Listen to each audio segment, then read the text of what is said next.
Okay, it's a great victory. Right.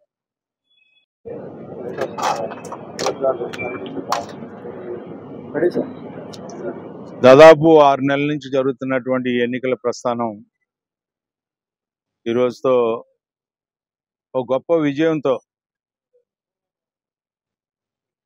ప్రభుత్వానికి మద్దతుగా NDA కూటమి నాయకత్వాన్ని మరొకసారి సమర్థించినటువంటి ప్రజలకి, ఆశీస్సులు అందించినటువంటి పట్టభద్రులకి,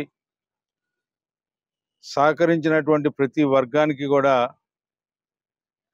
నా హృదయపూర్వకమైనటువంటి ధన్యవాదాలు తెలుపుకుంటా ఉన్నా. ఇది ఒక అపూర్వమైనటువంటి విజయంగా మనం భావించాలి. ఎందుకంటే రకరకాల ప్రయత్నాలు,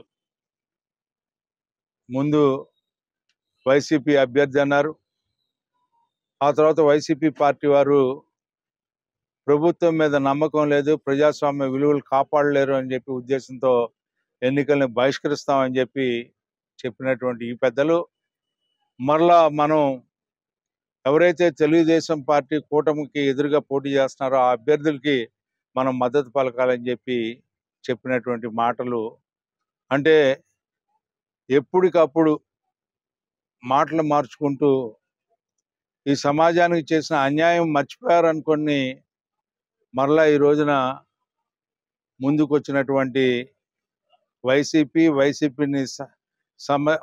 సమర్థించినటువంటి పీడీఎఫ్ అభ్యర్థి ఇద్దరికి కూడా ప్రజలు గుణపాఠం చెప్పారని నేను అనుకుంటా ఉన్నా. ఎందుకంటే ఈ రోజున వీళ్ళందరూ ఏదేదో మాట్లాడుతూ ఉన్నారు. ఒక్క బూత్ అంటే ఒక్క బూత్ 483 బూతుల్లో ఏ ఒక్క బూతులో అయినా సరే మెజారిటీ వచ్చిందా అని నేను అడుగుతా ఉన్నా.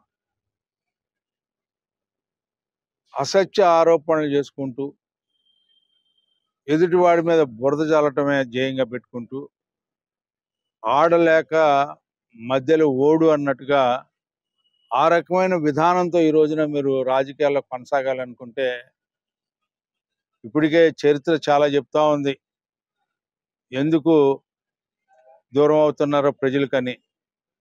మళ్ళా ఇలాంటి అవాస్తవాలను ప్రజల్లో తీసుకొని మీరు ఇతర రాజకీయ పార్టీలాగా మీరు కూడా తయారైపోతే ఈ రోజున మీకు ఆ గౌరవం ఉండదని చెప్పి ప్రత్యేకంగా మనవి చేసుకుంటూ ఈ రోజున కూటమి నాయకత్వాన్ని బలపరిచినటువంటి అభ్యర్థిని గెలిపించాలని చెప్పి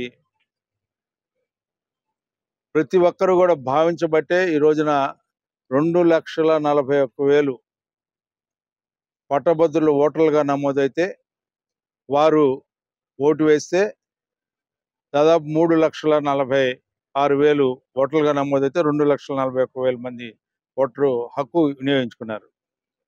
దీంట్లో 1,45,057 ఓట్లు నాకు రావటం జరిగింది. ఇది కాకుండా 26,670 ఇన్వాలిడ్ అయినాయి. కేవలం నాకు వచ్చిన మెజారిటీ కంటే తక్కువ ఓట్లు వచ్చినటువంటి వ్యక్తి పీడీఎఫ్ అభ్యర్థి. వీళ్ళందరూ చాలా గొప్పగా మాట్లాడారు, నిన్నటిదాకా సవాళ్ళు విసిరారు. ఈరోజు ఆ సవాళ్ళు ఎక్కడికి పోయినాయో నాకైతే తెలియదు, కానీ ఈ రోజున ప్రజలు ఇచ్చినటువంటి తీర్పుని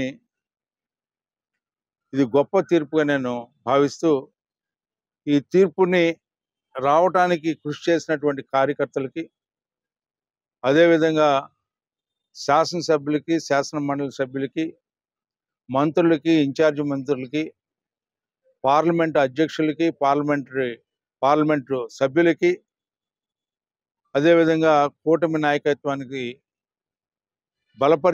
నన్ను బలపరిచినటువంటి పెద్దలు చంద్రబాబు నాయుడు గారికి, పవన్ కళ్యాణ్ గారికి, పురంధేశ్వరి గారికి, మరి ముఖ్యంగా లోకేష్ గారికి. ఎందుకంటే ఆయన ఈ 6 నెలలు ఈ ప్రస్థానం అంతా కూడా ప్రతి అంశాన్ని కూడా మరి ఆయన దగ్గరుండి నడిపించి ఈ విజయం చేకూర్చినటువంటి వ్యక్తి మరి నారా లోకేష్ గారు అని చెప్పి సందర్భంగా గుర్తు చేసుకోవాల్సినటువంటి అవసరం ఈ రోజున నాపై ఉంది అని చెప్పే భావంతో ఈ రోజున ప్రతి ఒక్కరికి కూడా మరొకసారి హృదయపూర్వకమైనటువంటి ధన్యవాదాలు తెలుపుకుంటూ సెలవు తీసుకుంటాం.